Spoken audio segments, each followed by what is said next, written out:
Good evening, Rifters. This is Rifts and Rules, the 5e D&D podcast where we go through the many 5e books and talk about various rules and enhance your gameplay experience. I'm Nathan, the Dungeon Master of Riftwake. And I'm Remy, a player on Riftwake and a Dungeon Master myself. And today we're here to talk to you about spell points.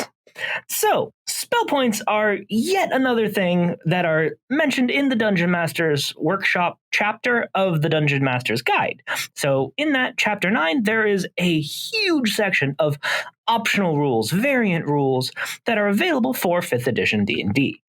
And there are many things that I do find to be quite interesting throughout that whole chapter. So once again, I do highly suggest just looking through that in general.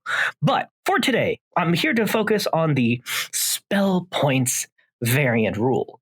And this is a part of how to modify classes in 5th edition D&D. So, I have gone on full-on Remy rants in the past, I know, about how much I dislike the spell slots system used by Dungeons & Dragons. I find it to be stupid. I find it to be overly complicated. And there is, right here in the DMG, a variant rule available. And it is a system that I think is incredibly interesting. And honestly, I'm still a little bit surprised that it is so little known, let alone so little used. It is not perfect, and I will absolutely be going into that later on in the episode. But first things first, let's go into what the hell I'm talking about. One way to modify how a class feels is to change how it uses its spells. With this variant system, a character who has the spellcasting feature uses spell points instead of spell slots to fuel spells. Spell points give a caster more flexibility at the cost of greater complexity. In this variant, each spell has a point cost based on its level. The spell point cost table summarizes the cost in spell points of slots from 1st to 9th level. Cantrips don't require slots and therefore don't require spell points. Instead of gaining a number of spell slots to cast your spells from the spellcasting feature, you gain a pool of spell points instead. You expend a number of spell points to create a spell slot of a given level, and then use that slot to cast a spell. You can't reduce your spell point total to less than 0, and you regain all spent spell points when you finish a long rest. Spells of 6th level and higher are particularly taxing to cast. You can use spell points to create one slot of each level of 6th or higher. You can't create another slot of the same level until you finish a long rest. The number of spell points you have to spend is based on your level as a spellcaster, as shown in the table below, yada yada. Your level also determines the maximum level spell slot you can create. Even though you might have enough points to create a slot above this maximum, you can't do so. The table applies to bards, clerics, druids, sorcerers, and wizards. For a paladin or a ranger, have the character's level in that class and then consult the table. For a eldritch knight fighter or arcane trickster rogue, divide the level in that class by 3. This system can be applied to monsters that cast spells using spell slots, but it isn't recommended that you do so. Tracking spell point expenditures for a monster can be a hassle. And then it goes to the actual tables themselves with all the numbers, and I'll get back to the actual numbers involved in a little bit. First, I just want to get your take, Nathan. What do you think about this based on what I have said so far? Okay, so what I can tell is basically that spell points in general allow for a lot more flexibility for the players to choose what they feel like is most useful for them. For example, you could use it for you use your points for something more powerful, or say if it's more, say you most of your spells are lower level utility based one, you can still use your higher spell slots to actually be useful rather than just have them lay dormant. Exactly. So before I get into too much of the analysis, actually, let me also backtrack a moment. What does this spell point system remind you of? Not sure. So this is just a stupidly named mana system. This is just you have a pool of magic and you spend it to cast your spells. So you don't have to keep track of 9 levels of spell slots. And you just have X amount of magic and each spell costs Y amount of points to spend. So, in its own description, it says that this system is more complex, but I think that they're wrong in saying that. The idea of just being able to have one thing to track, and you could just have the chart of this is how much your spells cost, and that's that. It makes it so much easier to keep track of instead of having to remember I have 4 first level spell slots, 3 second level spell slots, 3 third level spell slots.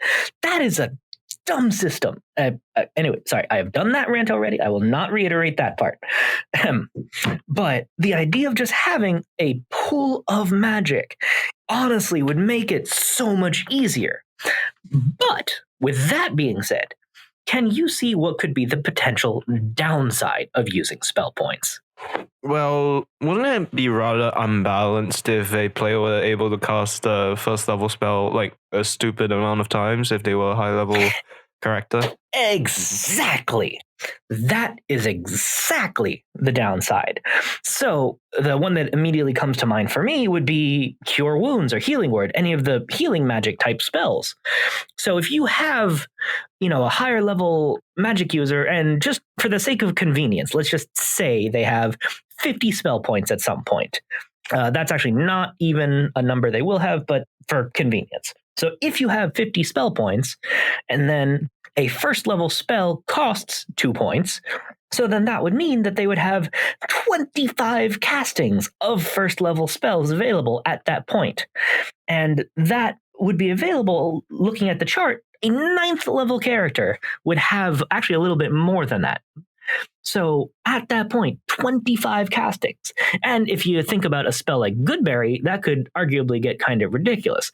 Because at that point, considering one casting of Goodberry creates 10 berries, then that would mean that a 9th level druid would then be able to create 250 individual berries at 9th level. So that's not great in terms of just the huge amount of low-level spells.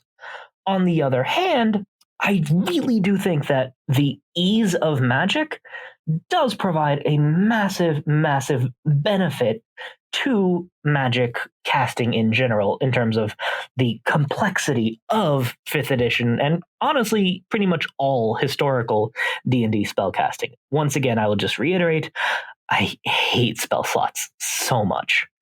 So now let's dive into the actual numbers and see how it kind of balances out. So the first chart here is how many points each levels of spell costs. So cantrips are 0 because they don't require an expendable resource. First level spell, 2 points. Second level, 3. Third level, 5. Fourth level, 6. Fifth level, 7. Sixth level, 9. Seventh level, 10. 8th level, 11. And 9th level spells, 13 points. So even 9th level spells only, quote unquote, cost 13 points. So in my opinion, at least, there are definitely both pros and cons to the numbers as written. So I honestly do not know why they made the numbers as complicated as they did. To be honest, I would personally much prefer if they just made it 1 through 9, because that would be easier. And then that would be a good explanation in world of why is something a first level spell or a 7th level spell that is how much magic it takes to cast. And in world, that explanation would just slot in so nicely to my logic-oriented mind. The fact that they did use these kind of arbitrary numbers honestly pisses me off, because even going back into older editions of D&D, it was better numbers. Like in previous editions, they used to have spell points as an option still, but it used to be just 1, 3, 5, 7, 9, 11, 13, 15, 17. Even escalation of numbers. So this 2, 3, 5, 6, 7, 9, 10, 11, 13, it just gives me the heebie-jeebies. There's no logical progression to those numbers, and I don't like that. It could be a balancing thing that they realized in development, perhaps. It very well could be. And to be fair, I've been just looking over the numbers and playing with them just for my own use because I do really like this system. But I have not found any pattern to those numbers. Fun fact, though, I did find a correlation, though, where they are actually using those numbers for something else. And this is only because probably just the fact that I am the weird numbers with person that I am, that I recognized it.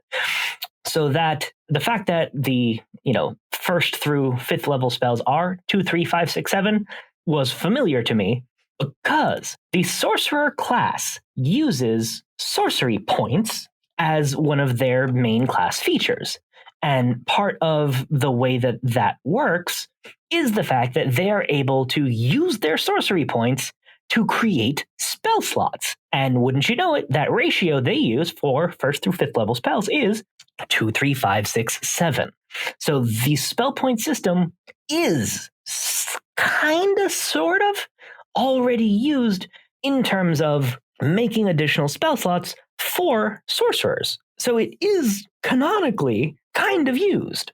So I recognize that, they are using the thing. The part that aggravates me, though, is that sorcerers use sorcery points to create spell slots. However, going in the opposite direction, when they are converting a spell slot to sorcery points instead of vice versa, instead of using the same ratio, it is just if you expend a fifth level spell slot, it is 5 sorcery points. So they made the transfer going back and forth, they changed the efficiency going in the other direction. And why do they have to hurt me with using bad math and logic? That is a thing that just infuriates me. So they do at least use the same numbers, though, for spell points and sorcery points to create spell slots. Also, to be honest, the fact that they do phrase it in the Dungeon Master's Workshop section here, that it does create a spell slot and then use it to cast the spell, is dumb. Just get rid of the spell slots. You expend spell points and the spell is cast. I don't know why they are trying to shove spell slots down our throats, even here in the section getting rid of them. So they have the math there, and it lines up with the sorcerer class. What also pisses me off is that it does not line up for monks. So monks are the other class that use a point system, in their case, key points. However, one of the also kind of underutilized subclasses of the monk is the Way of 4 Elements. So monks who have that subclass are pretty much a bender of some kind, like in Avatar: The Last Airbender. So you are able to pick elemental abilities to be used alongside your martial abilities. So it is so very much obvious, to me at least, that whoever made that subclass is just a fan of Avatar and made it that way. Which, fair enough, it's a fantastic show, although the movie is garbage. Anyway, also fun fact, kind of tangent on my tangent once again, but in the Way of the 4 Elements, well, actually, sorry, let me backtrack before I get to my tangent. So in the Way of the 4 Elements, you are able to pick, as you level through the class, various elemental abilities. So you can choose to gain the ability to cast Fireball using your key points. So Fireball is a 3rd level spell. So for points, that would normally be 5. Monks are able to cast it with 4 key points. They're also able to later on learn the Wall of Fire spell, which is a 4th level spell, but that costs 5 key points instead of 6 spell points, as would be the norm. So I actually went through all of the elemental abilities that the 4 Elements monk has and found that the formula that they use is it's just the level of the spell plus 1 is how many key points it costs to cast the spell. So a first level spell is 2 key points, and then it's just 2 through 10 points to cast a spell. Linear logic! Yes! Finally! Why isn't the rest of it that way? So that's the good news. The thing that I mentioned that I wanted to tangent on quickly is that I'm not sure if I found a mistake or if they just are bad at math, which has been proven to be true, unfortunately. But there is one ability, Rush of the Gale Spirits, that lets you cast the Gust of Wind spell, which is a second level spell, for 2 key points. But by the formula used for every other ability, it ought to be 3, because second level spell plus 1, 3 key. So I haven't found anything that says that it's a typo. I haven't found any justification online. There's nothing in the errata. So I'm honestly not sure if that's just a typo or if because it is a, less combative spell, if they just made it ever so slightly cheaper. But it is an oddity that it is the only ability on the entire list that doesn't follow that level plus 1 formula. So going back to the actual charts about spell points. So, as you level up, you gain more spell points, just like you would normally gain spell slots as you'd level up. And the progression of it is also rather interesting. So, it goes from 4 points at level 1 all the way up to 133 at level 20. And what is odd to me about that is that because there is that restriction that you can only cast spells of 6th level and up once per day, which would mean then that even though you can potentially have the points to cast higher level magic, often, even a 9th level spell is only 13 points, but even though you have 133 spell points at max level, the fact that it does limit you like that does kind of make sense, especially because of the fact that if you had that many spell points, then in theory, having more than 10 castings of Wish a day would be absolutely insane. Not to mention if you have something like a wizard with Arcane Recovery to get back half their points, well, that would just be silly at that point. But again, this is one of those times where I don't like the math that they use. I can fully understand that they base the spell points on escalating how many spell slots they normally would have access to. But I honestly am not sure if they just tried to keep it simple for the sake of complications, but there's, again, I hesitate to call it an error, but an inconsistency. So high-level magic users actually don't max out at 1 casting of 6th level spells. So when you get to a 19th level character, so again, I understand that this is particularly high level for it to matter, but again, inconsistency, it bothers me. So a 19th level character can cast 2 6th level spells per day, while a 20th level character can cast 2 6th level and 2 7th level spells per day. So the fact that it does max that out at 6th level in the spell point system is actually inconsistent with normal spellcasting and limits higher level magic even more, which again, irksome. So, that being said, that is all of the rules involved in the official spell points system.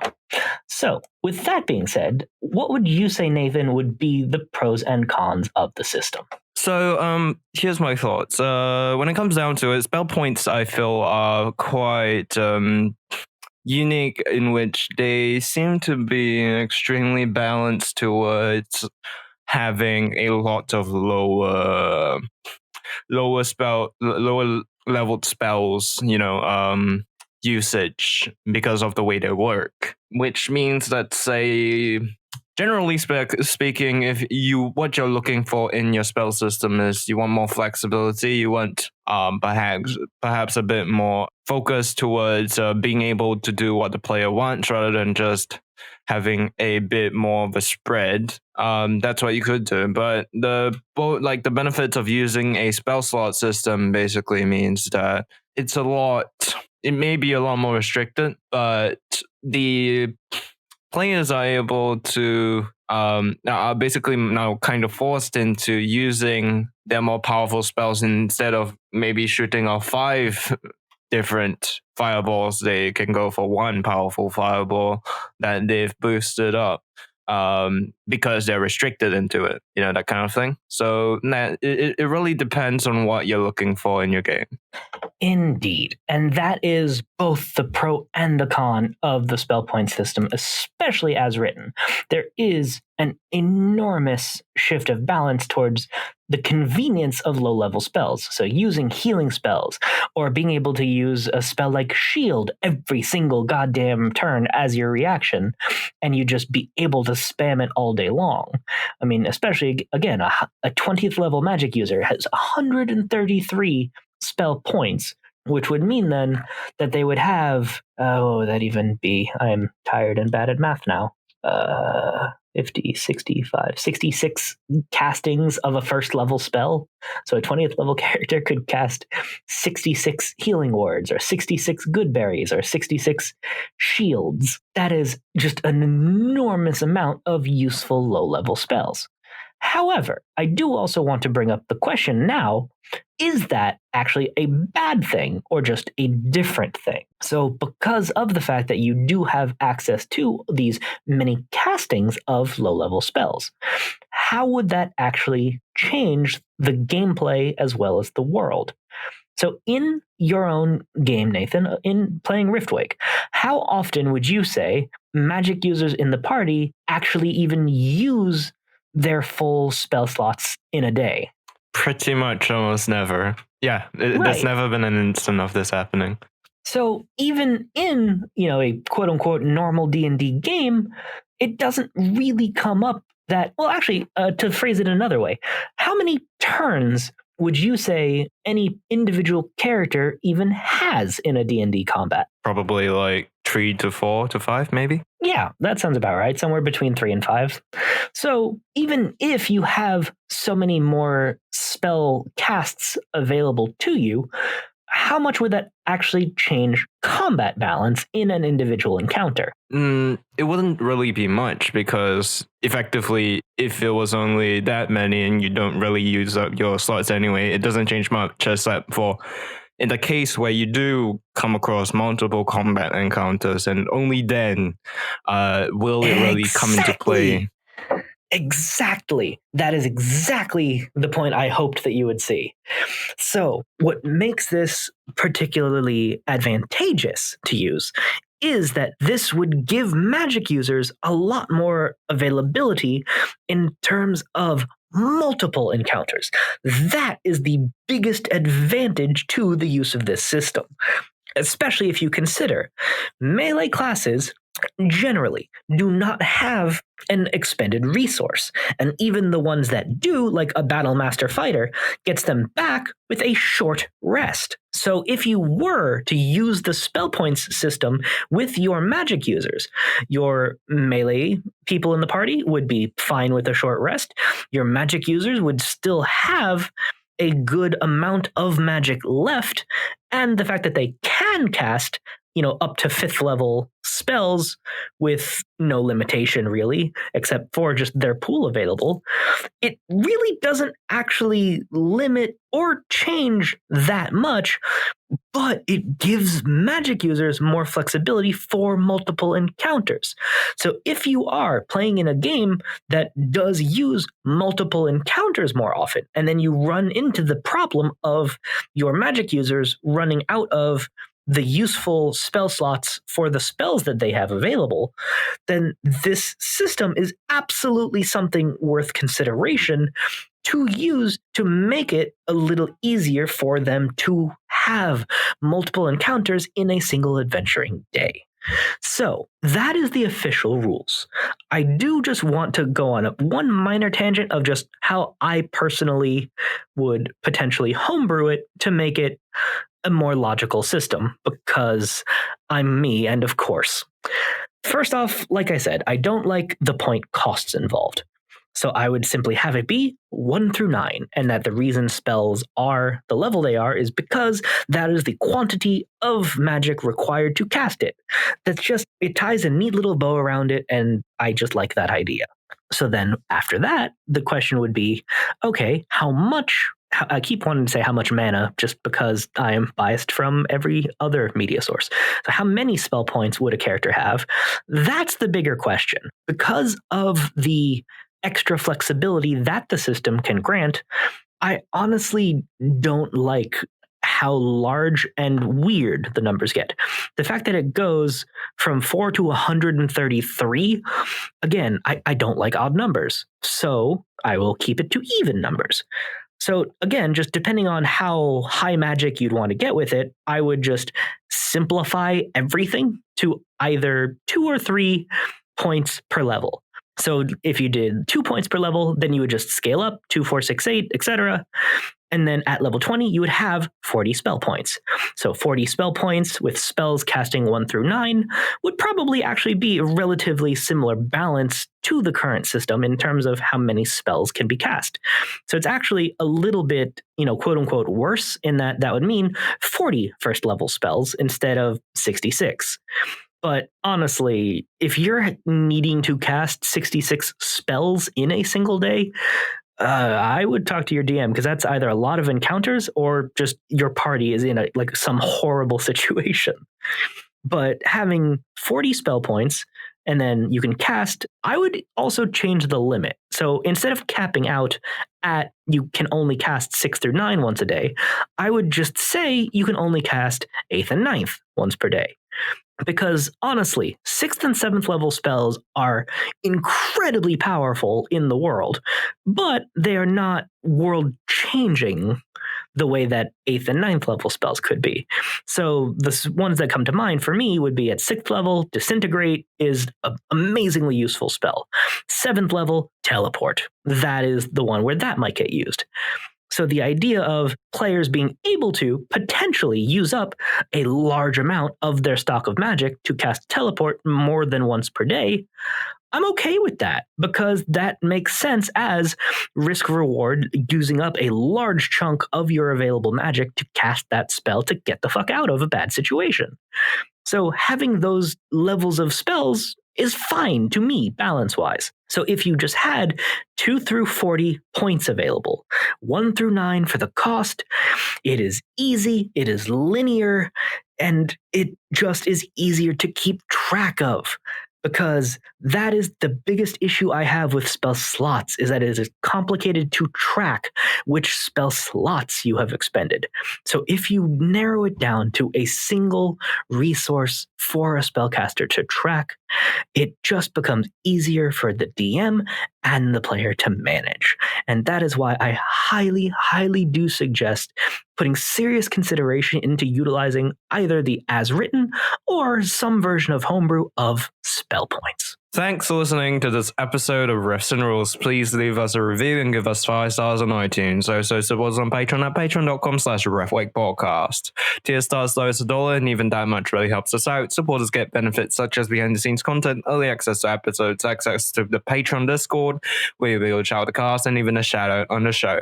Find us on social media on Twitter at riftwakepodcast, on Facebook as riftwake, and on Reddit on the subreddit r/riftwakepodcast. And now send us an email, riffsandrules@gmail.com. That's riffsandrules@gmail.com. Thanks for listening. Bye.